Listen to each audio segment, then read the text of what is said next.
Today we're addressing the question everyone's asking: can mouthwash kill COVID? Over the last few months, a slew of studies have tried to answer this. So let's break it down. Well, as work towards a COVID vaccine continues, researchers at Penn State College of Medicine may have found another way to help stop coronaviruses. Our Ribbon Hinckley shows us how a part of our daily routine could help wash away the virus. For many of us, it's built into our daily hygiene regimen. So let's do this thing. Mouthwashes.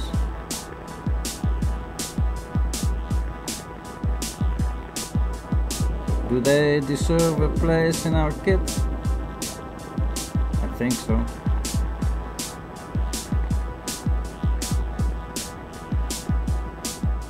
Let's hear it from the doctor.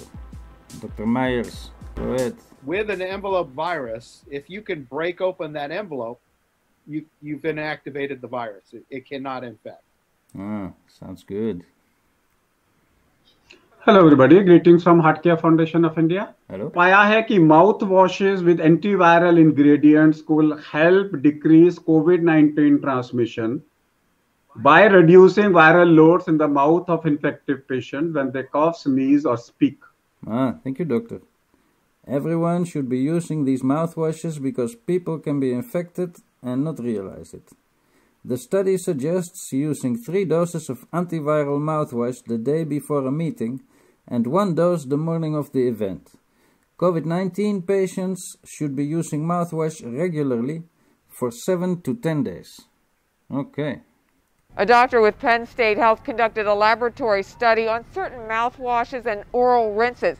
He said these products showed promising results when it came to slowing the spread of COVID-19. Just looking at a bottle of Listerine, I thought, you know, we're doing all these other studies. Let's just throw it in and see what happens. So we did, and the results were pretty amazing. So Dr. Craig Myers went back to grocery and drugstores and began trying similar products to see if they might work to reduce the amount of virus in infected people and its transmission.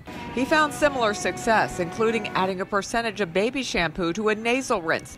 All the products needed to be used for at least 30 seconds and some more than a minute. The study didn't focus on preventing infection, and the doctor says it's not a cure. Let's say a person gets tested positive and they're sent home to quarantine, but you know, everybody who lives with them is now at risk. And so if this could cut down the amount of virus that they're going to be spewing out of their mouth every day, you know, if they gargle a couple times, 3 times a day or something, and this could lower that amount of virus, that would help lower the spread. Dr. Myers says the next step is to start performing clinical trials on people infected with the virus. In Lancaster County, Barbara Barr, WGAL News 8. So Dr. Myers suggests this for source control to be used by an infected person. And I heard mentioned maybe the necessity of a nasal wash. Well, a new study shows mouthwash may actually help slow the spread of coronavirus. Now, it's not a cure, but as Team 12's Tricia Hendricks shows us, that minty rinse in your medicine cabinet could help keep you and your family safe. We're in people's mouths like all the time.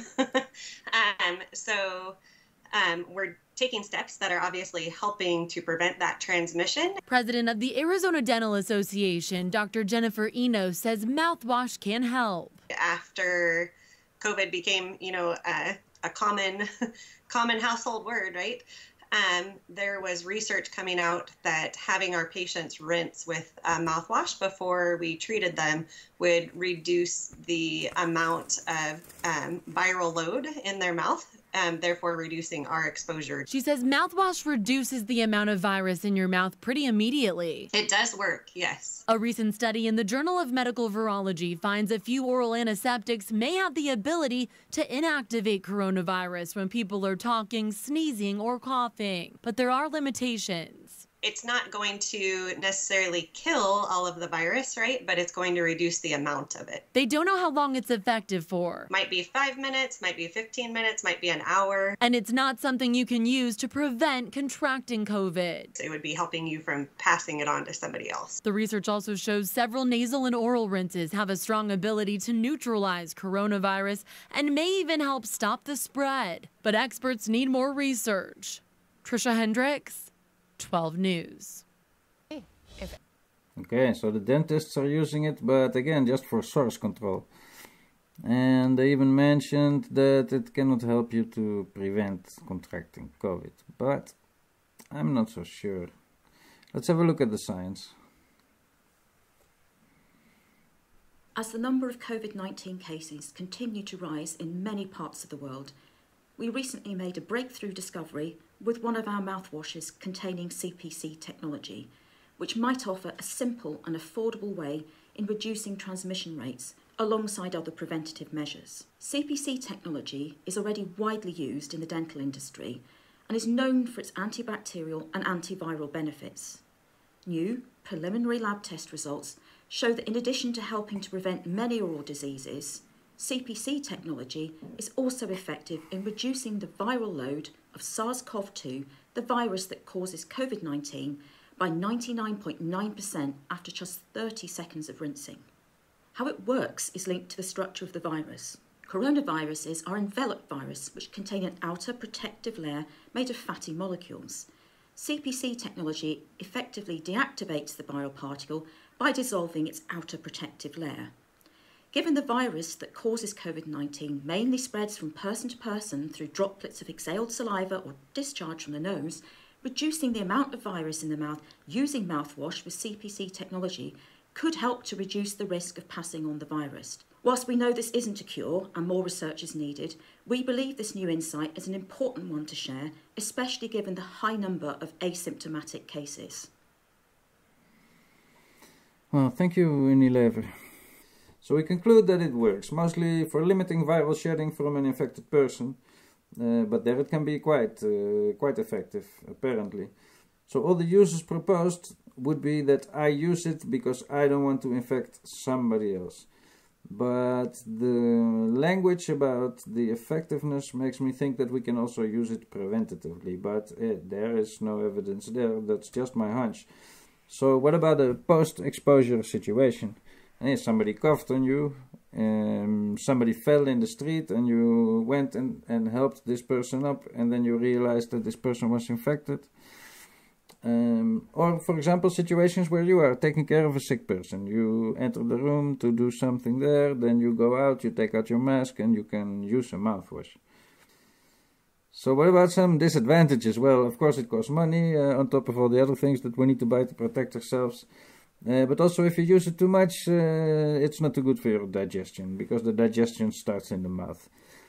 Also, I think the post-exposure time limit is not too long. We have to make an estimation, but of course the longer you wait, the less effective this hack will be. It doesn't clean your nasal area, so we're gonna have to look into a nasal wash as well. But in general, I think for occasional use, if it doesn't help, it doesn't hurt either. So where would this be a sensible part of our toolkit? Well, I think if you have a small post-exposure kit, for example, some tools you have in the car to clean yourself before you get back in the car.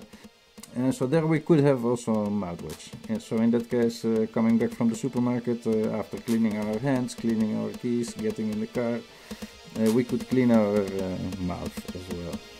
And of course in the home care kit, this box that we are all preparing, where we have everything we need in case we have to take care of a sick family member or ourselves.